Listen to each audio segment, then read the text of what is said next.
Amen. So mga kapatid, mag-umpisa na tayo sa ating morning revival preview at ang schedule natin ngayon ay week 2, day 6. Magbabasa na ako ng mga Bible verses natin. Amen. Revelation 19:7-9. Let us rejoice and exult, and let us give the glory to Him, for the marriage of the Lamb has come, and His wife has made herself ready. And it was given to her that she should be clothed in fine linen, bright and clean. For the fine linen is the righteousnesses of the saints. And he said to me, Write, blessed are they who are called to the marriage dinner of the Lamb. Amen. So, itong mga verses na binasa natin, ito ay nagpapakita sa mga bagay na darating at mangyayari sa pagbabalik ng Panginoon. So tingnan natin, isa-isahin natin ang mga item na binanggit dito. Sa una, sinabi niya, let us rejoice and exult. So sa panahon na ito, sa event na darating, ito ay isang event. Sabi niya, rejoice and exult. Amen. So sino ba magre-rejoice? Sino ang mag-e-exalt? Yung mga nandyan sa kasalan na yan. Kung wala ka dyan, parang wala kang karapatang mag-rejoice at mag-exalt. Sabagat ito ay hindi lang bahagi ng history, kundi ito ay isang portion na kung saan dapat nandun ka pag nangyari ito. So kung nandyan ka, nako, you will rejoice and exalt. Amen. Let us give glory to Him. Amen. Kanino ibibigay ang kalwalhatian? To Him, sa Panginoon. O ito ang mangyayari. Ito yung event na sinasabi natin. Madalas na pinag-uusapan natin. At biblical ito. Biblical ito. Ito ay isang propesiya na magaganap sa pagbabalik ng Panginoon. For the marriage of the Lamb has come, and His wife has made herself ready. Ano ito? Marriage of the Lamb. Kasalan. Kasalan ito. At ang ikakasal dito ay ang kordero. Sino ang kordero? Siyempre, malinaw na ang kordero ay ang Panginoong Jesus. Di ba sa Ebanghelyo ni John, pinakilala siya ni John, ang kordero ng Diyos. Sabi niya, ito ang kordero. No? At ang ikakasal dito ay ang kordero na walang iba kundi ang Panginoong Jesus. His wife has made herself ready. Ang kanyang asawa o kasintahang babae ay inihanda ang kanyang sarili. Hinihanda niya yung sarili niya para sa kasalan na ito. At paano niya inihanda? Okay, pakinggan ninyo. And it was given to her that she should be clothed in fine linen, bright and crystal. So ang paghahanda dito ay ang paghahanda ng isang kasuotan na tinatawag na pinong lino at bright and crystal. So wedding gown ang inihanda. So para maihanda ang asawang babae, ang kasintahang babae, dapat maihanda ang kanyang wedding gown na ayon sa description, isang pinong lino, bright and clean. Ano ito? Ano ito? Ano ba itong pinong lino? Kasi alam nyo, ang Book of Revelation, marami mga signs na binabanggit, material, pero tumutukoy sa ilang mga spiritual na bagay. Na dito, pinaliwanag niya. For the fine linen is the righteousnesses of the saints. Ito pala yun. So sa madaling salita, mga kapatid, ang Panginoon bilang kasintahang lalaki ay darating kapag ang kanyang kasintahang babae ay handa na. Siya walang problema. Ready to come na siya. Ready to come anytime. Natapos na lahat ng kanyang mga gawain. Bilang isang kordero, natapos na niya ang gawain ng katubusan. No? At ready na siya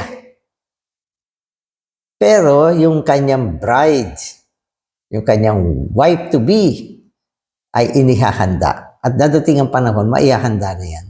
At ito ay ang paghahanda ng kanyang wedding garment na tumutukoy sa righteousnesses of the saints. Ito, biblical talaga to, na yung garment ay yung righteousnesses of the saints. Ano yan? Ano yan?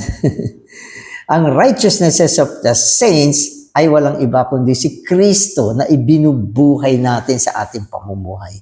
Tuloy-tuloy mong binubuhay si Kristo at sa panahon na binubuhay mo si Kristo, nabubuo ang isang garment na magbibigay sa iyo ng qualification para ma-qualify ka dito sa darating na marriage dinner of the Lamb.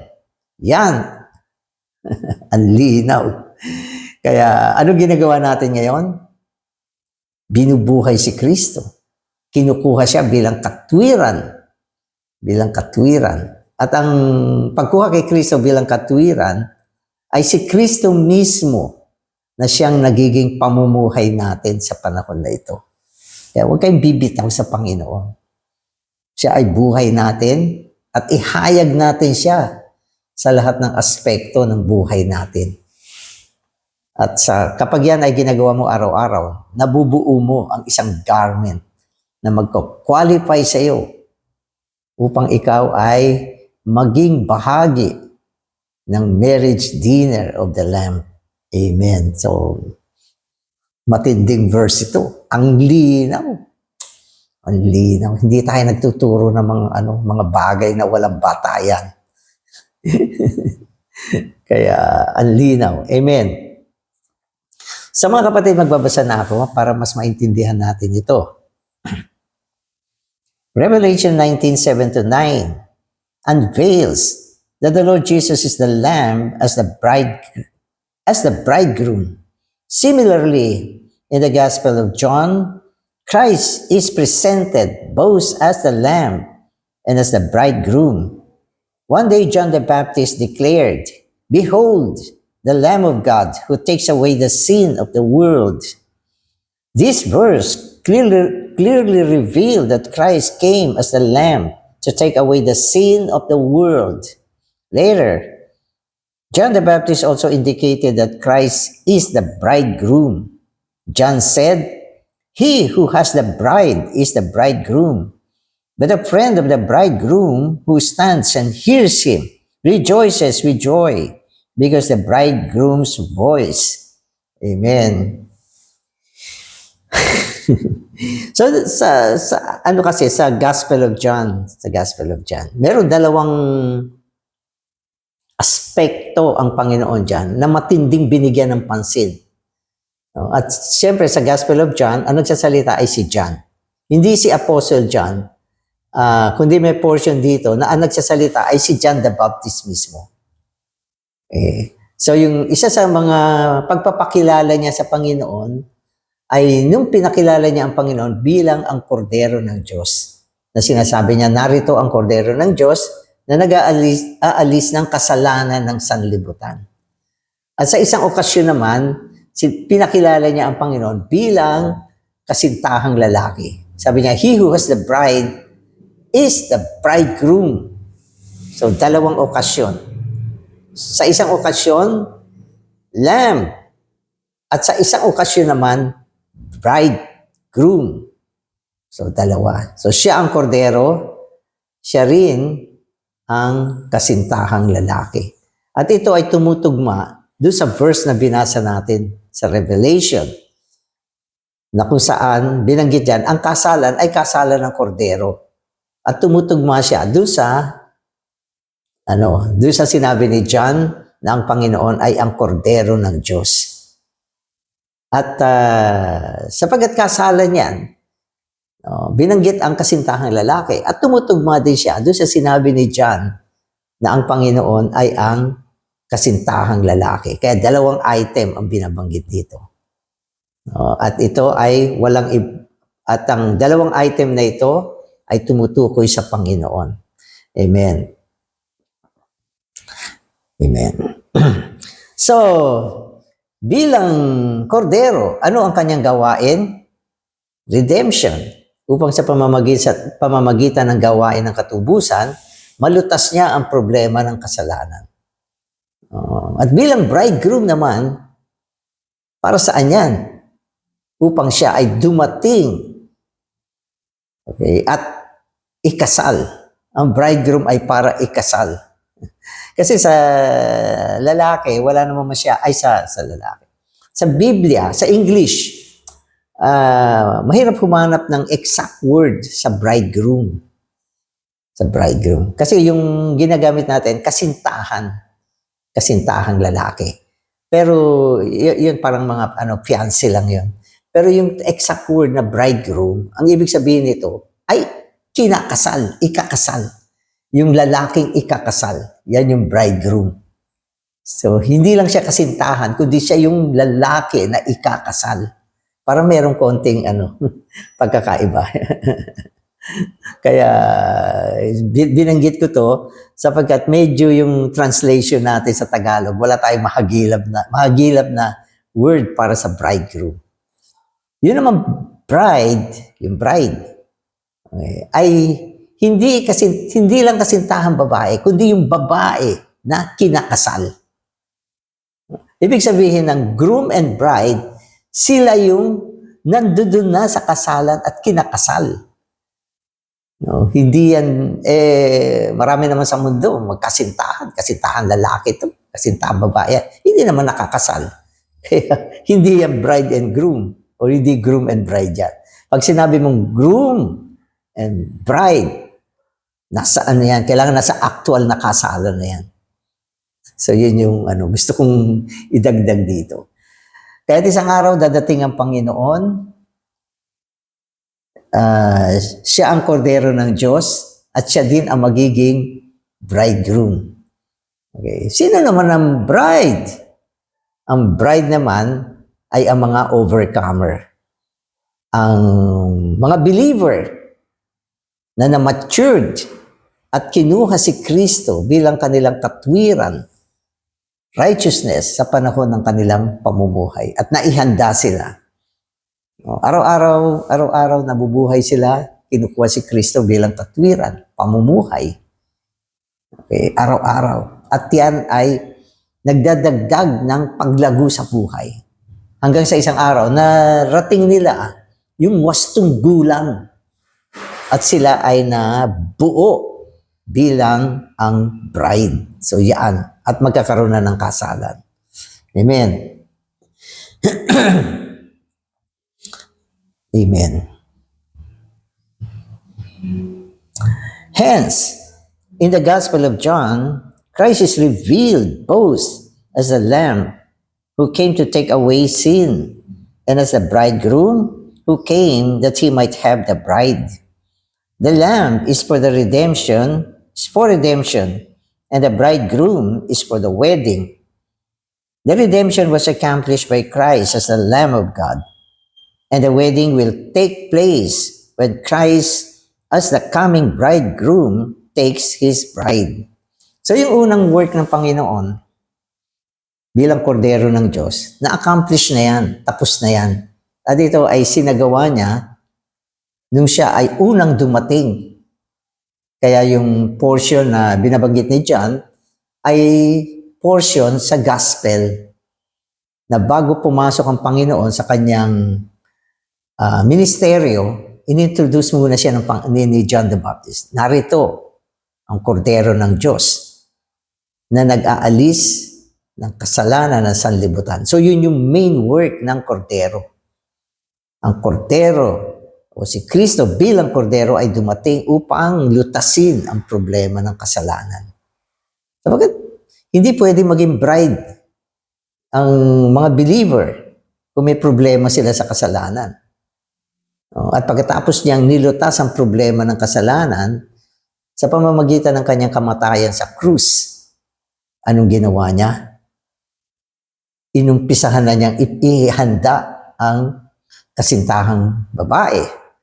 Dinala niya ito sa isang pamumuhay na kung saan kinukuha nila si Kristo bilang kanilang katwiran.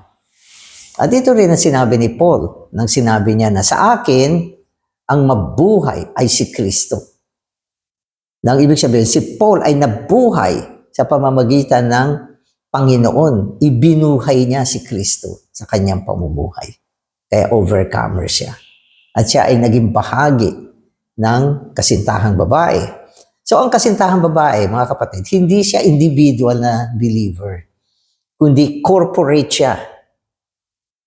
Corporate siya. Kaya nung binanggit ang saints dito, ay plural. Sabi niya, righteousnesses of the saints. Ibig sabihin yung bride ay corporate. Hindi lahat ng believer ay bride.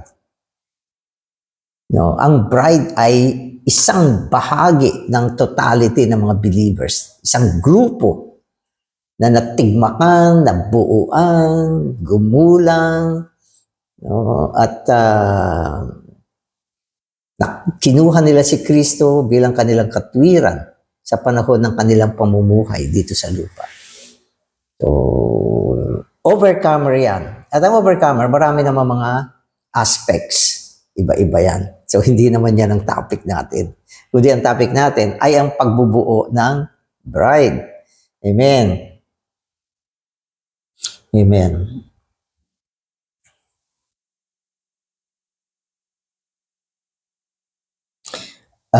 Okay, so the lamb is for redemption and the bridegroom is for the wedding. Okay, nabasa ko na to. The redemption was accomplished by Christ as the Lamb of God, and the wedding will take place when Christ, as the coming bridegroom, amen, takes his bride. Amen. So today's reading na ako. Christ's goal is not to remove sin. It is to have the bride. In the book of Revelation, which is also written by the Apostle John, we see again that Christ, our Redeemer, is the Lamb and the coming bridegroom. Therefore, as the bridegroom, he must have a wedding. The wedding of the Lamb will be a universal wedding. It will be the marriage of the Redeemer and the redeemed. The marriage of the Redeemer and the redeemed. So, ang Panginoon, ang Redeemer, diba? Ang manunubos. Ang redeemed ones, ito naman yung bride. So, yung manunubos ay ang bridegroom. Yun naman tinubos, ang bride. Pero hindi lahat.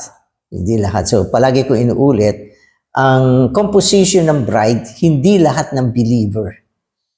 Kundi ito ay yung mga lumagulang, yung mga naihanda. Kaya nga, doon sa parable ng 10 virgins, hindi naman yung 10 virgins. No, 5 lang ang naging bride. So, hindi naman ibig sabihin, 5 lang yan. Kundi pinapakita lang sa atin na almost kalahati. Siguro. Kasi 5 to 5 siya. So, baka wala pa ang magiging bride. Kaya ito yung aspiration natin ngayon eh. Believer ka ba? Okay, very good. Believer ka. Pero anong goal mo? Dapat ang goal mo ay maging bride, maging bahagi ng bride. So, dapat yan ang ating goal. Amen. At the end of the Bible, we see a city, the New Jerusalem. This city is the wife. And the redeeming God is the husband. Our position is that of the bride. And the position of the coming Christ is that of the bridegroom. Amen. So sa aklat ng Revelation, pinakita sa atin dyan ang isang city, isang syudad. Isang syudad. Okay. At itong syudad na ito, kasi ang aklat ng Revelation ay sagisag, maraming sagisag dyan. Hindi naman yan physical na city, na katulad ng mga city ngayon. Quezon City, Manila, Pasay, mga city talaga yan physical. Pero sa Biblia, binanggit sa atin na yung New Jerusalem ay isang syudad na sumasagisag sa wife ni Kristo. So kailangan mapasukan mo yung mga significance. Maintindihan mo sila sa pamamagitan ng mga type. Kasi yung type ang nagpapakilala, okay, kung ano ang composition ng bride. No? Kaya, yan ang ibig sabihin yan. So mga kapatid, okay. Yung posisyon ng mga mandaraig, okay, ay ang posisyon ng bride and eventually to become the wife. Yun ang New Jerusalem. Ang Diyos naman, okay, sa aspekto ni Kristo, siya yung kasintahang lalaki na magiging asawang lalaki sa darating na panahon. Kasi siyempre, pag kinasal, bridegroom. Pag nakasal na, husband na. Okay.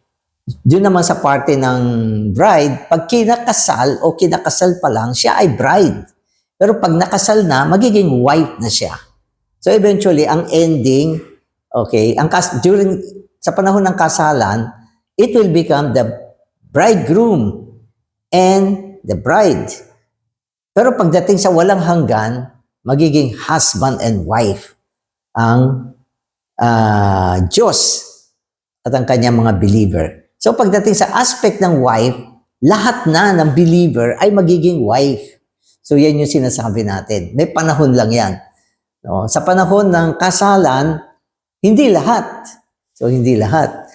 Pero sa aspekto ng walang hanggan, lahat ay wife. Kasi ang New Jerusalem ay ang kabuuan ng lahat ng mga believer na naging wife. Pero hindi lahat nakasal. Dumaan sa kasalan. Kasi yung kasalan ay isang reward. No? Ito ay isang reward. At pagkatapos ng kasalan, magkakaroon ng 1,000 years na piging kasalan bilang reward, gantimpala, no, sa mga overcomers. At ang overcomers, siya yung magiging bride. So, kailangan malinaw tayo dyan. Sabagat minsan sa pagsasalita natin, kailangan haluan natin ng encouragement. Maging ang Diyos natin ay isang Diyos na nag-i-encourage sa atin. No? Okay, so tuloy natin. We are on the earth, being prepared to become the bride to meet Him. Amen. Okay. And He is on the throne in the third heaven, prepared to come as the bridegroom to meet us.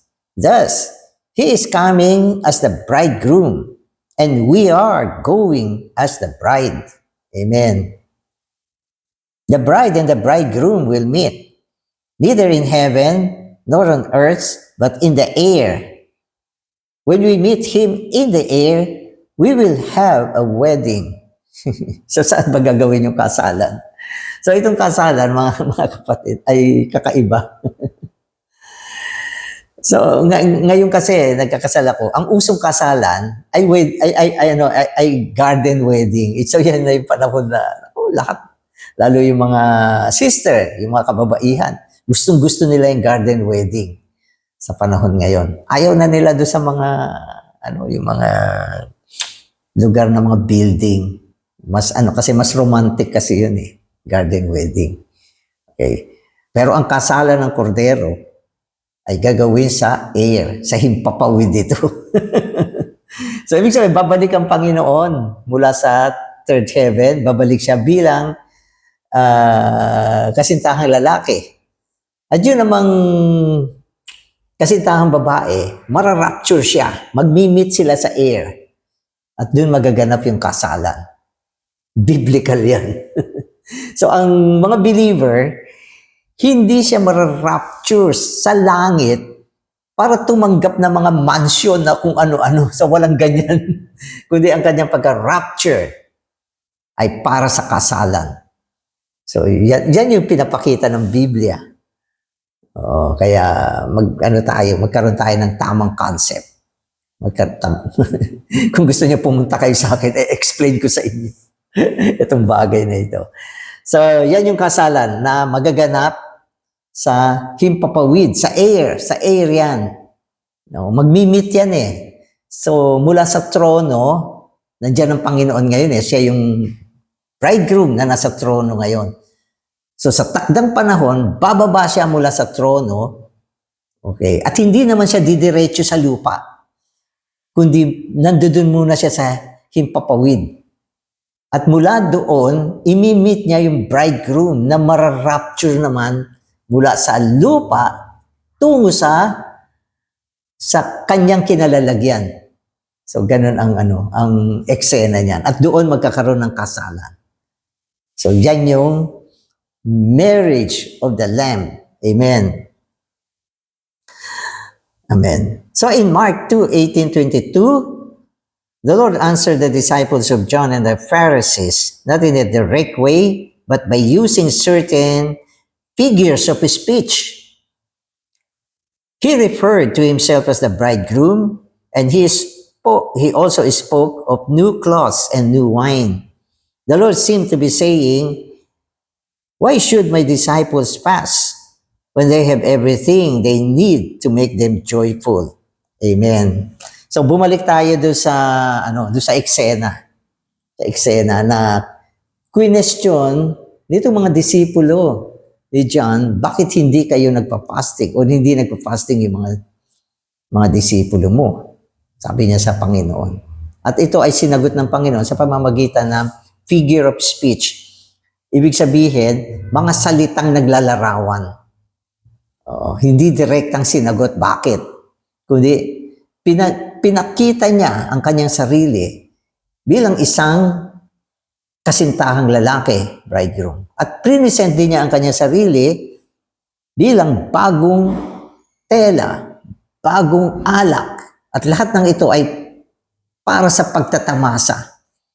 Kaya dahil ang kanyang mga disipulo, tinatamasa nila ang Panginoon bilang ang kasintahang lalaki, bilang ang bagong tela, bilang ang bagong alak. Wala silang dahilan para mag-fasting. Kundi ang buhay nila ay punong-puno ng enjoyment sa presensya ng Panginoon. Bakit sila magpa-fasting? Di ba? Kasi yung fasting, meron itong atmosphere ng kapanglawan, hirap, pagdurusa. Yan ang fasting. At ito ay kabaliktaran ng atmosfero ng pagtatamasa, pagre-rejoice, at pagiging nasa isang sitwasyon na punong-puno ng saya sa piling ng Panginoon. Kaya yun yung pinakita niya. Ba't sila magpa-fasting? Kasama nila ako. Pag nawala ako, hindi na nila ako nakikita, baka magpa-fasting din sila. Pero ngayon, hindi. Hindi mangyayari yan. Di ba? So, yun yung sagot sa tanong, bakit? They have me as the bridegroom, and they have me as their righteousness, their new clothes, and also as their light, their new wine. I am everything they need. I am God and man. I am the physician and the bridegroom, the most pleasant person. Daming item. Hindi mo maiisip na pupunta ka sa pagdurusa, sa fasting, samantalang nandiyan ang Panginoon sa iyo, kasama mo, bridegroom, buhay mo, katwiran mo, ang bagong tela na sinusuot mo, siya rin ang bagong alak na iniinom mo, lahat-lahat siya sa buhay mo. Anong dahilan? Bakit pipiliin mo yung mag-fasting ka? Walang dahilan. Maski na pilitin mo, ayaw nila yan sa panahon na yan. Kaya kayong mga disipulo ni John, kayong mga Pariseo,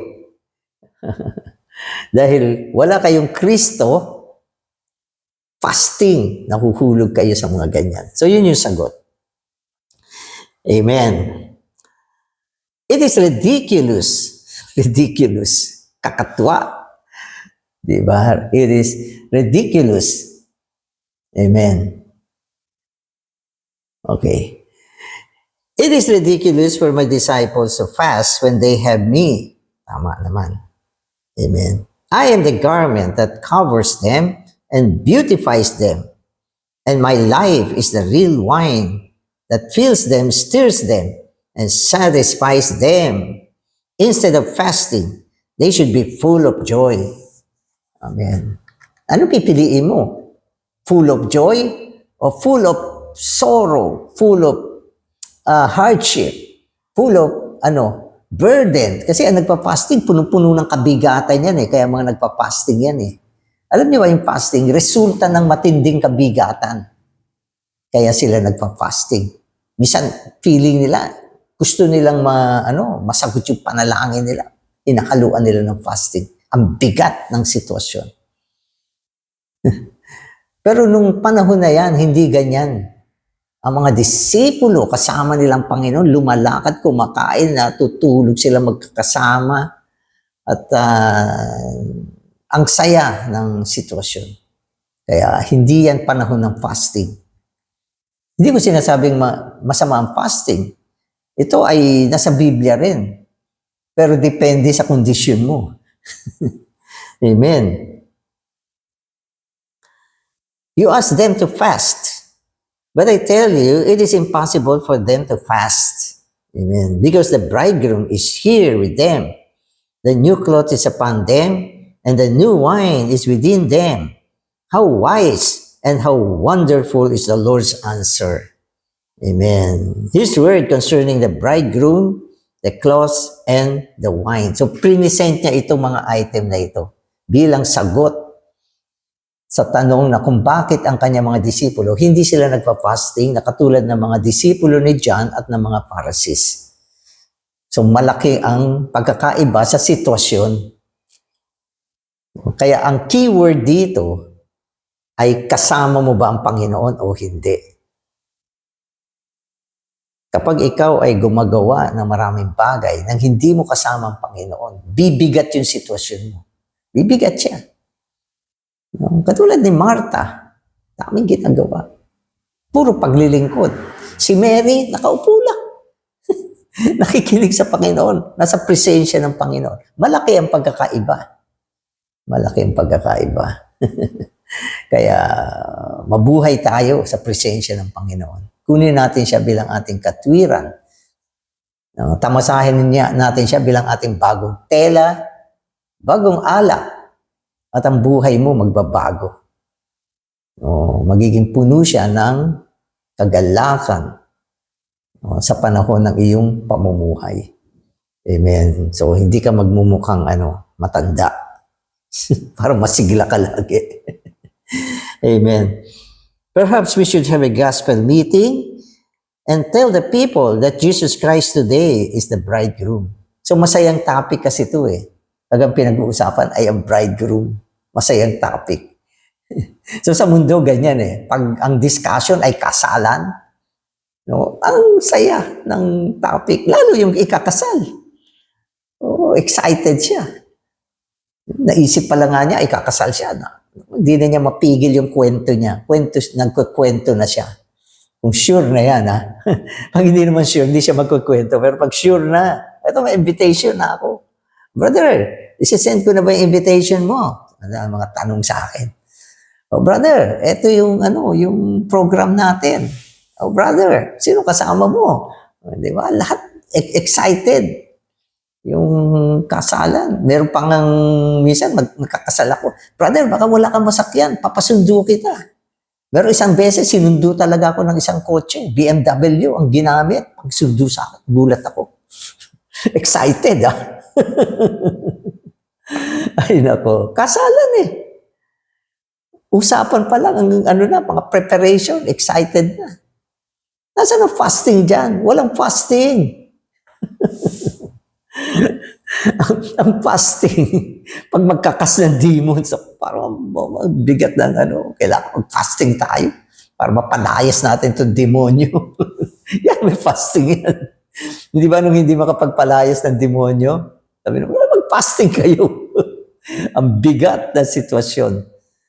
Pero sa panahon ng enjoyment mo sa Panginoon, walang fasting. Halos sa buhay ko, hindi ko masyadong yan eh. Hindi ko masyadong linya yung fasting. Palagi akong masaya. Kasi habang may mga ginagawa ako, kasama ko si Lord. Yan ang Pero hindi ko naman hindi ko naman sinasabing huwag niyong gawin yan. Gusto niyo mag-fasting. O di, bahala kayo. Alagaan niyo lang yung sarili niyo. Baka masobrahan kayo. Kung ano mangyari sa inyo. Amen. Perhaps we should have a gospel meeting. Okay, so okay, ulitin ko na lang itong last part niya. Perhaps we should have a gospel meeting and tell the people that Jesus Christ today is the bridegroom. That he, as our righteousness, is the cloth to cover our nakedness and to beautify us, and that his divine life is the wine for us to drink for our satisfaction. This is the real gospel, a living person with righteousness and life. Hallelujah! We have the bridegroom and we have him as righteousness outwardly and as our life inwardly. Hallelujah! So praise the Lord. Amen.